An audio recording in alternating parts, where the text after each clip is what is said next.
Okay, so here's another time lapse. I'll walk you through it. I'm finding recording time lapses and then talking after the fact is giving me a lot more usability when I'm going into sculpting. I'm not concentrating on talking so much. So in this case, I got 6 levels of subdivide, and these muscles are kind of looking a little flat to me. Okay, so they're too smooth against the form. So this is my favorite trick of all. It's taking this pinch brush and going in here and pinching all the where the muscle meets the skin. Okay, and this leads to a very high contrast change in the muscle forms. It also leads to really good normal maps at the end. So I love this pinch brush. I go through, especially at the very end, I go through it all over again, probably with the pinch brush, and it's just a great way of blending forms, and still keeping that nice contrast line between them. If you touch the outside of the form, if you touch the outside of the muscle, it just hardens the muscle look. And if you touch where the muscle meets the skin, it leaves a gouge, just a real small gouge.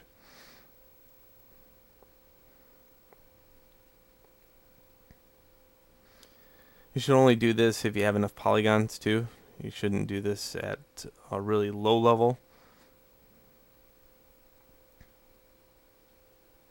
It won't leave that much of a gouge. You can certainly try, and use it, but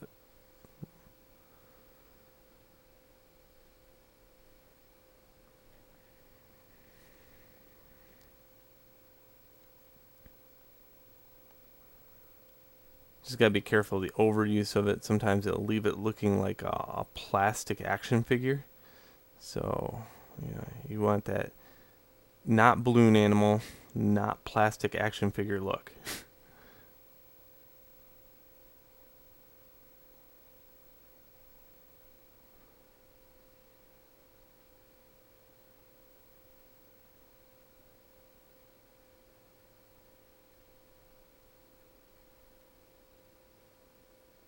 Putting some detail in the rib cage, making it look like the stomach's deflated in that area, and makes the ribs really stick out. Nothing worse than a hungry demon.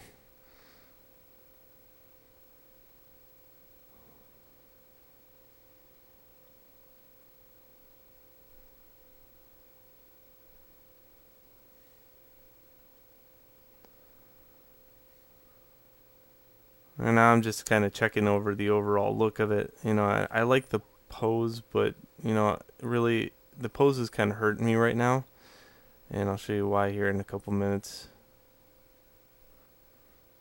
So I'm gonna flatten out this jaw here just to get a better blend, because the jaw goes up into the cheekbone there a little bit more, and I got it going way past and into the neck.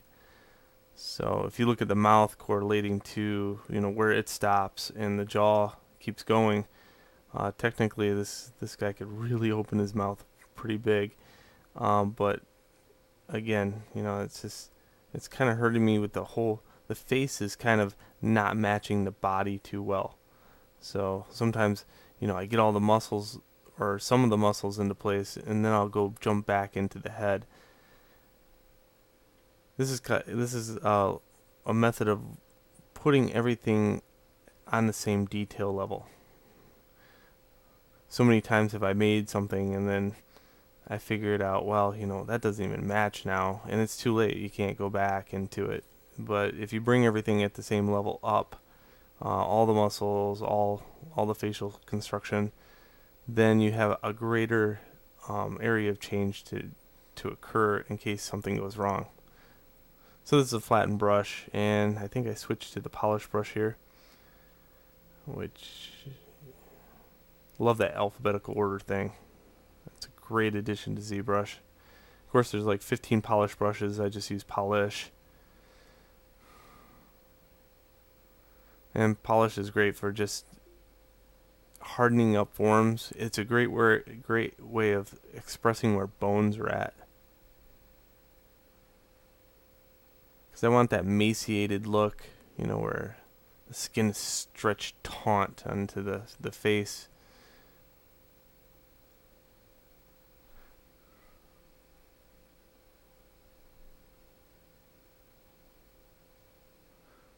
And this is where I'm starting to say, well, you know, maybe I want this jaw to come forward some, and then work on the neck and try to blend that in.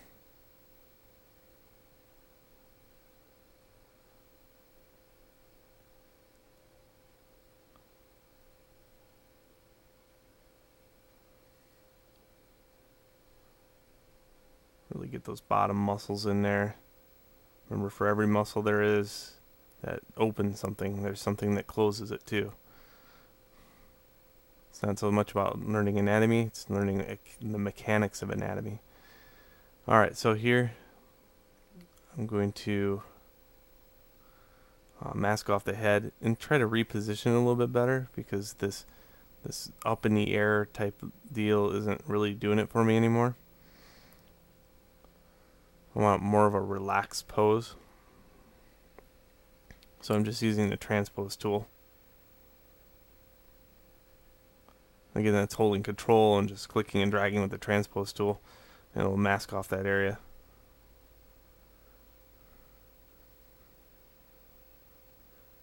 And now you can definitely see how the face doesn't even match. I mean, it just by moving the profile, did everything just kind of go bad there.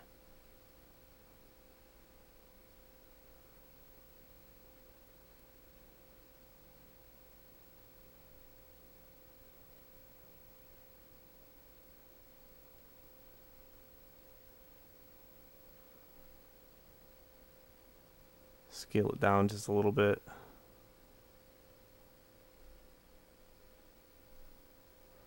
I can play with it at a very far distance. Gotta be really careful of this though, because if you didn't snap it perfectly, you'll end up with a median line down the character like this. See this median line?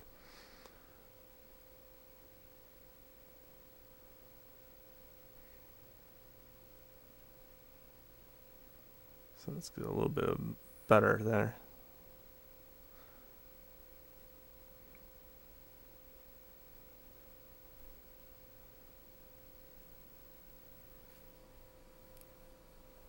Now I'm just adjusting a few things, trying to get the head to match a little bit better with the body structure.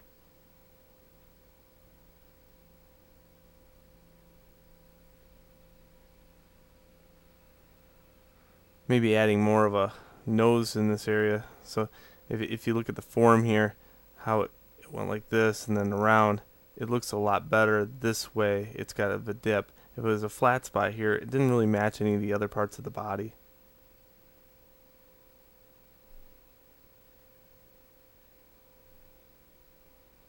Gives it a more of a hound look too. Here I'm just moving those, relaxing those neck muscles a little bit. You know, when you rotate something, certain muscles relax, and then you gotta counteract that. Then this is a lot better. This change that occurs. I would say the next move is to get the ears to puff out a little bit more, maybe, but you know, that's in the next video, where I gotta consider what's it look like here. Is it scary here? Not really. It looks like a grinning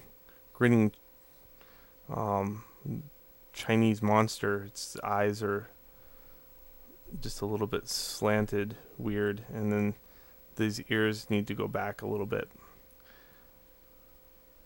But here, very sleek. I like the curved structure of it, and how all the forms kind of complement each other.